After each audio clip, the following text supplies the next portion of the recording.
মানুষের মনের শুদ্ধতম অনুভূতি অভিমান। নিখাদ ভালোবাসা অভিমানের জন্ম দেয়। অতল অনুভব চাই একে বুঝে নিতে। অভিমানের প্রকৃতি নিয়ে দু চার কথা রেখেছি কবিতায়, শোনাব। কবিতাটির নাম মেঘমন।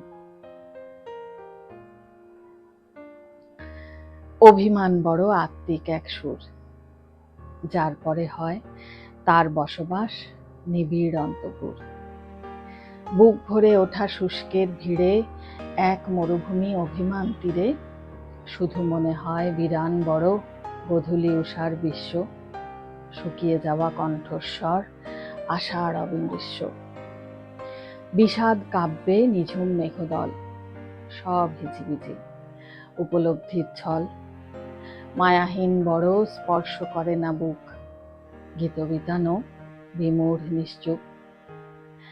এত অভিমান আঁচলে লুকানো দায়, যদি সে বোঝে নিবিড় অপেক্ষায় হঠাৎ এলে অঝোর শ্রাবণ ঝরে। অভিমান বুঝি বৈভবী হয়ে মরে, শব্দ করে না স্পর্শকাতরতা। মনের কাহিনী, মনের বিষণ্ণতা মাত্র ছোঁয়ায় অবেলায় ফোটা জুঁই। সজল নয়ন বর্ষার থই থই। অভিমান বড় আদরের অনুভব, কাছে পৌঁছলে ভুলে যাওয়া আর সব।